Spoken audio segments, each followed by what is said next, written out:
Titanic एक डूबी हुई दास्तां।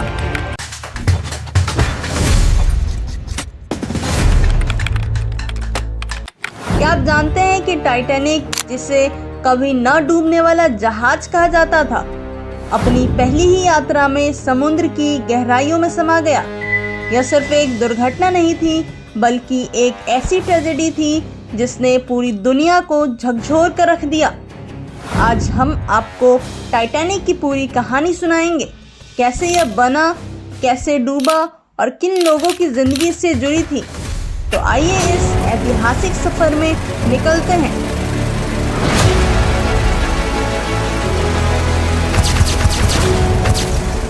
उन्नीस 1912 में ब्रिटेन की कंपनी व्हाइट स्टार लाइन ने दुनिया का सबसे बड़ा और सबसे भव्य जहाज बनाया, RMS टाइटैनिक। यह जहाज 882 फीट लंबा था और इसमें 2200 से अधिक यात्री और क्रू मेंबर्स की क्षमता थी। इसे अविश्वसनीय माना जाता था क्योंकि इसे डूबने से बचाने के लिए 16 वाटर टाइट कंपार्टमेंट्स बनाए गए थे, लेकिन शायद किस्मत को कुछ और ही मंजूर था। 10 अप्रैल 1912 को टाइटैनिक ने इंग्लैंड के साउथहैम्पटन से न्यूयॉर्क के लिए अपनी पहली यात्रा शुरू की।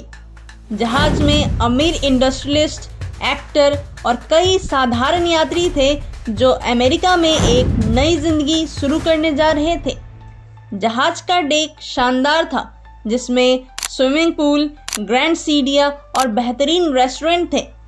पहले 4 दिन शांतिपूर्ण बीते, लेकिन 14 अप्रैल की रात ने इतिहास बदल कर रख दिया।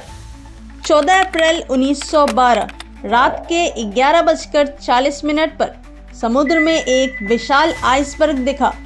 क्रू ने जहाज को मोड़ने की कोशिश की, लेकिन बहुत देर हो चुकी थी।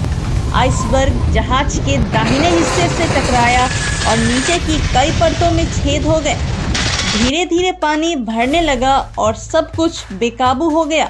कप्तान एडवर्ड स्मिथ को एहसास हुआ कि जहाज को बचाना नामुमकिन है। तुरंत लाइफ बोट्स को पानी में उतारा जाने लगा, लेकिन अफसोस, उनमें केवल 1200 लोगों के बैठने की क्षमता थी। बाकी यात्री जहाज पर ही फंसे रह गए। रात के 2:20 पर टाइटैनिक 2 हिस्सों में टूट गया और पूरी तरह से समुद्र में समा गया। पानी इतना ठंडा था कि जो लोग समुद्र में गिरे वे कुछ ही मिनटों में ठंड से जम गए।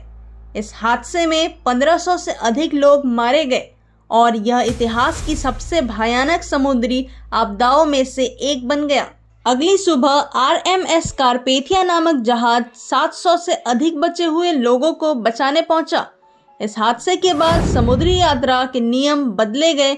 हर जहाज में लाइफ बोट्स की संख्या बढ़ा दी गई और समुद्री सुरक्षा नियमों को सख्त कर दिया गया।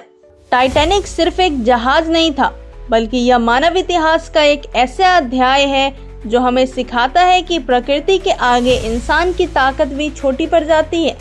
आज भी समुद्र की गहराइयों में पड़ी टाइटैनिक की निशानियां हमें उस भयानक रात की याद दिलाती है।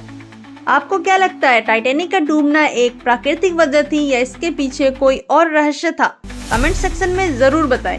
वीडियो अच्छी लगी हो तो लाइक और शेयर जरूर करें और हमारे चैनल को सब्सक्राइब करना ना भूलें।